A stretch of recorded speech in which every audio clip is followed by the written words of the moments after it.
तर मी उपोषणाला बसणार आहे, जे होईल ते माझ्या जीवाचं. माझ्या मुलाचा घातपात झालेला आहे, ऍक्सिडेंट नाही झाला त्याचा. 2 मित्र होते त्याचे. 2 मित्र सोबत होते का? आणि भाऊ एक 3 आणि मित्रांचे नाव माहिती.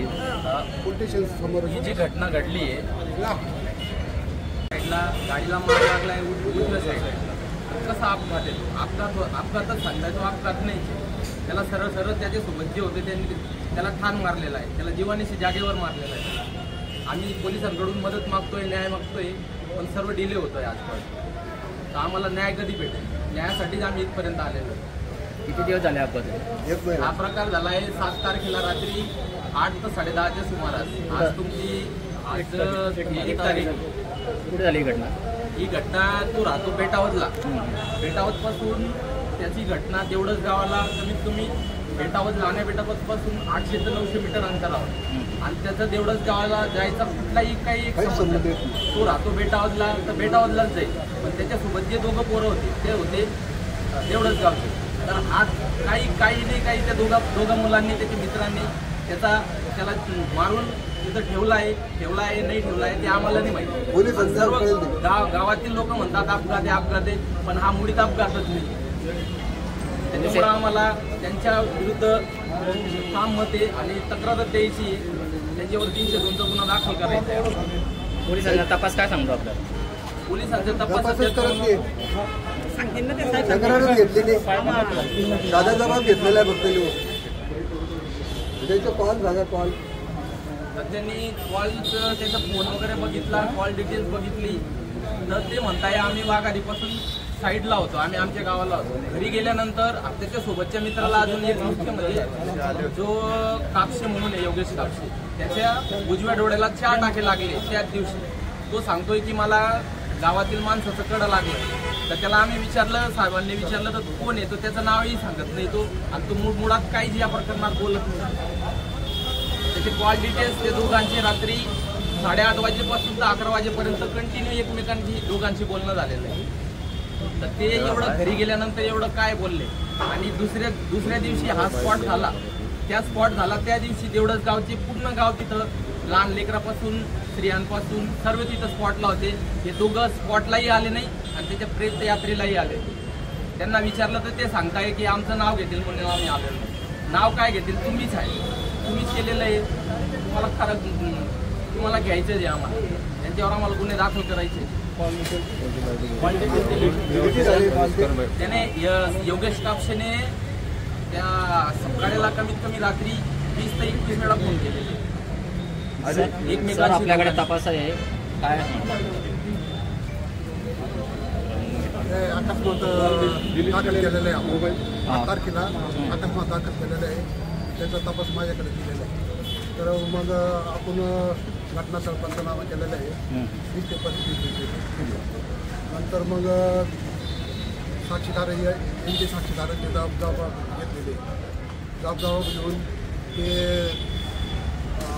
यांचे म्हणण्यानुसार आहे ना, त्या दोघांचे आपण कॉल डिटेल ते पाठवलेले माहितीचा त्यांचं आणि त्यांचे संशय ना त्या दोघांचे कॉल डिटेल दिलेले आपण कार्ड ते पण आलेले आहे. त्यांचे पण जबाब घेतलेले. आणि नंतर मग डेप्युटी साहेबांनी मला परवा दिवशी बोलवलं होतं मला याला पाचोऱ्याला.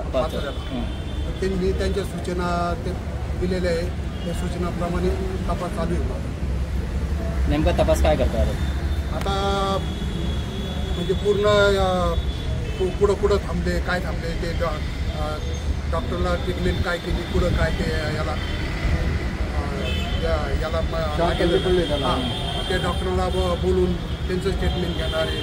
ते इको गाडीमध्ये गेलेले त्या लोकांचे स्टेटमेंट घ्यायला लावले. मग आतापर्यंतच्या अहवालानुसार आपल्याला वाटतं काही संशयास्पद अपघात आहे बा?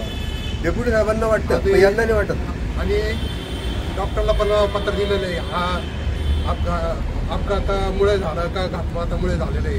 त्यात ते मंगळवारी मला रिपोर्ट देणार आहे आता घातपातात याचा अपघाताचा नाही तर घातपातात PM नोट्स पण दिलेली. त्याच्यामध्ये त्यांनी सांगितलेलं आहे का अपघाताच्या याच्यामध्ये रक्तस्राव होऊन मृत्यू आलेला असं त्याच्यात स्पष्ट दिले त्यांनी PM नोटमध्ये. मुलांना मग कसं लागलेलं आहे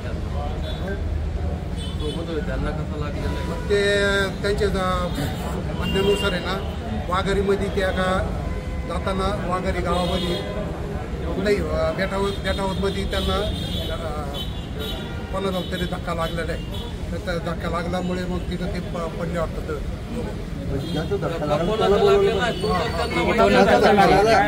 हे सगळं सिस्टम आज गिरीश भाऊंकडे आलेलो होतो या दवंगे साहेबांच्या विरुद्ध तक्रार करण्यासाठी. कारण यांनी 1 महिन्यामध्ये जी चौकशी केली, ज्यांच्यावर आमचा संशय त्यांना अलग अलग बसून चौकशी करायला पाहिजे का नाही. त्या दोघांना एकाच वेळेला विचारता येतं. पहिल्याने जे सांगितले तेच दुसरा पण सांगणार आहे ना. त्याच्यामुळे त्यांच्या जबाबातून सरळ सरळ काही निघणार आहे का?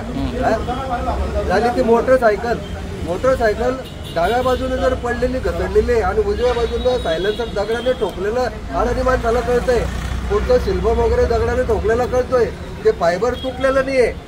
गाडीचं म्हणजे विरुद्ध बाजूने चपतेली आहे आणि पडलेली डाव्या बाजूने. म्हणजे कुठली चौकशी चालू आहे? आणि हे असे जर चौकशी होणार असेल आणि आमच्या समाजावर अन्याय होत असेल, आज त्या बाईचा एकुलता एक मुलगा त्याचा संशय आहे की तो मारलेला आहे म्हणून.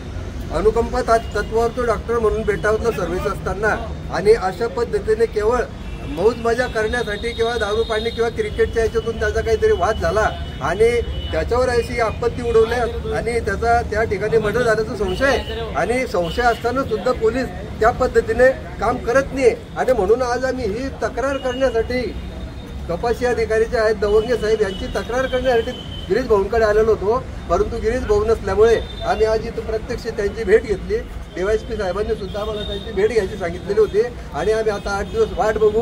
आमचा जर गुन्हा दाखल झाला तर ठीक, नाही तर आम्ही गिरीश भाऊकडे यांची तक्रार करू आणि त्याच्यानंतरही आम्ही 156(3) प्रमाणे कोर्टातून आदेश घेऊ, पण यांना गुन्हा दाखल करायला भाग पडू.